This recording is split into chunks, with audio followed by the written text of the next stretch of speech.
네, 여러분 안녕하세요. 칩스입니다. 네, 여러분 오늘 말씀의 주의사항을 한 가지 알려드리겠습니다.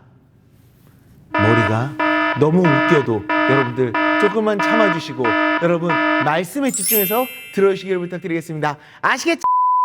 네, 우리가 지금까지 이삭에 대한 이야기를 나눴었는데요. 이제는 이삭의 이야기를 마무리하고 그의 아들에 관한 이야기를 하고자 합니다. 그에게는 두 아들이 있었는데요. 바로 에서와 야곱이라고 하는 두 아들입니다. 아비멜렉 사건이 있기 전 이삭이 늙어서도 아이를 갖지 못하다 보니까 하나님께 기도했는데 하나님께서 그 기도에 응답해 주셔서 이삭과 아내 리브가에게 아이를 주십니다. 그것도 무려 쌍둥이를. 어쨌든 하나님께서 아들을 주셨는데 문제가 한 가지 발생합니다. 둘이 뱃속에서부터 서로 싸운다라는 겁니다. 완전히 사이가 나쁘다는 것을 예상할 수 있고요. 뱃속에서 아이들이 싸우니까 아이들을 품고 있었던 어머니는 아주 죽을 지경이었었겠죠. 굉장히 고통스러웠을 겁니다. 그래서 이삭이 하나님께 기도하니까 하나님께서 아주 충격적인 말씀을 해주십니다. 태 속의 아이들이 나라를 이루게 될 것인데 그런데 큰 자가 어린 자를 섬기게 될 것이다 라고.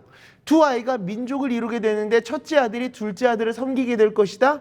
즉 둘째 아들이 더 큰 민족을 이루게 될 것이다 라고 말씀하신 겁니다. 실제 첫째 아들 에서는 나중에 에돔이라고 하는 민족을 이루게 되고 둘째 야곱은 이스라엘 민족을 이루게 됩니다. 실제로 이스라엘은 에돔을 정복하게 되죠. 그리고 이스라엘 민족은 하나님의 선택된 백성이 되어 하나님의 은혜를 누리고 하나님의 뜻을 이루는 축복의 통로가 됩니다. 그런데 정말로 난리가 납니다. 정말로 쌍둥이가 태어났는데 둘째가 첫째의 발꿈치를 잡으려는 모습으로 태어나고 있는 겁니다.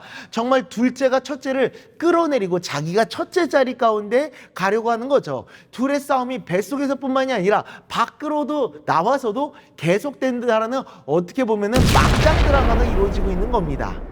그런데 정말 이상한 것이 이렇게 아버지의 뜻을 이어서 그 가문의 사명을 이어가는 사람은 늘 언제나 첫째들이 감당을 해야 했습니다. 그런데 하나님의 뜻이 이루어지는 것은 누구다? 둘째 야곱이라는 겁니다. 첫째가 아닌 둘째 아브라함, 둘째가 할아버지 아브라함 때부터 시작된 하나님의 계획과 뜻, 그 사명을 감당하게 될 거라는 겁니다. 정말 복음서에 나와 있는 말씀대로 처음 된 자가 나중되고 나중된 자가 먼저 되는 사건이 일어나는 겁니다. 처음 되었던 첫째가 아니라 둘째가 하나님의 뜻을 이어가게 되는. 그리고 중요한 것은 하나님께서 이를 허락해 주셨다라는 겁니다. 그 이유가 무엇인지 우리는 앞으로의 이야기를 통해서 더 자세히 알아가게 될 겁니다.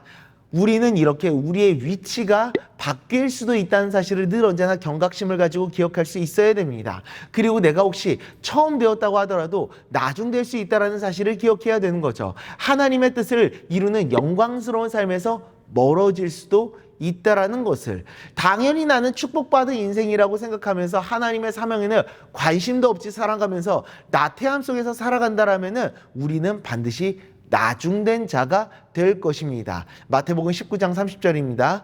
그러나 먼저 된 자로서 나중되고 나중된 자로서 먼저 될 자가 많으니라. 아멘. 늘 경각심을 잃지 않고 우리의 마음을 점검하며 하나님을 향한 열정을 품고 그 사명을 감당하는 삶을 살아가는 우리 모두가 될 수 있기를 간절히 소망합니다. 기도하겠습니다. 하나님 아버지, 처음 된 자가 나중되고 나중된 자가 먼저 될 수 있다는 사실, 하나님의 사명을 이어받는다는 영광스러운 삶에서부터 멀어질 수 있다는 사실을 늘 언제나 기억하며 경각심을 가지고 하나님의 뜻을 이어가는 삶, 하나님의 축복을 이어가는 삶을 살아갈 수 있도록 주님 은혜 내려 주시옵소서. 예수님의 이름으로 기도드리옵나이다. 아멘.